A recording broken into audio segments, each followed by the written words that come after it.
প্রথমেই বলবো যে আমরা বাংলাদেশ থেকে একটা টার্গেট নিয়ে আসছি।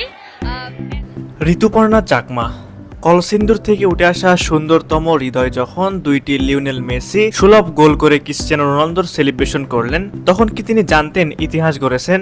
তার এই দুই গোল বাংলাদেশকে এশিয়ান কাপ কোয়ালিফায়ারে মায়ানমারের বিপক্ষে কেবল জয় এনে দেয়নি, নিশ্চিত করেছে এশিয়ান কাপে বাংলাদেশের অংশগ্রহণ।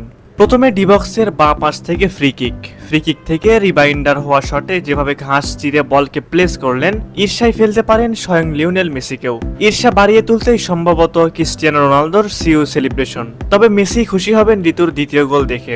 ডিবক্সের ডান পাশ থেকে বলকে চিপ করে যেভাবে গোলরক্ষককে পরাস্ত করেছেন, কেবল লিওনেল মেসির পক্ষেই সম্ভব এমন চিপের। শেষ ভাগে মায়ানমার এক গোল শোধ করেছে, কিন্তু তাতে কেবল ব্যবধানই কমেছে, ফলাফল পরিবর্তন হয়নি। তবে ঋতুপর্ণার ক্রসগুলো সতীর্থরা কাজে লাগাতে পারলে ব্যবধান বাড়তে পারত 2 কিংবা 3 গোলের। এরই মাঝে এশিয়ান কাপে বাংলাদেশের যাত্রা কাগজে কলমে নিশ্চিত হয়েছে।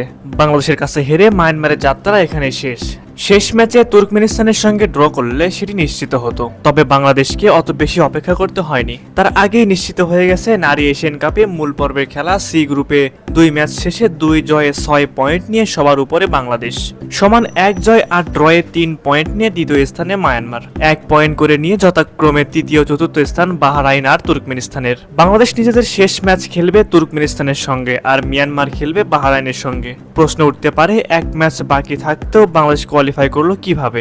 সেই প্রশ্নের উত্তর একটু সহজ করে মেলানো যাক চলুন। টুর্নামেন্টের নিয়ম অনুযায়ী যদি 2 দলের পয়েন্ট সমান হয় তাহলে মুখোমুখি লড়াইয়ে জয়ী দল কোয়ালিফাই করবে। গোল ব্যবধান দেখা হবে পরের ধাপে গিয়ে, এখানে মূলত এগিয়ে বাংলাদেশ। প্রথম ম্যাচে মিয়ানমারের কাছে 8-0 গোলে হারের পর বাহরাইনের সঙ্গে ড্র করেছে তুর্কমেনিস্তান, তাদের পয়েন্ট এখন 1। শেষ ম্যাচে তাদের প্রতিপক্ষ বাংলাদেশ। এখন শেষ ম্যাচে যদি বাংলাদেশ তুর্কমেনিস্তানের বিপক্ষেও হেরে যায় তাহলে তাদের পয়েন্ট হবে 4 আর বাংলাদেশের পয়েন্ট হবে 6। ফলে বাংলাদেশের মূল প্রতিপক্ষ হয়ে দাঁড়ায় মিয়ানমার।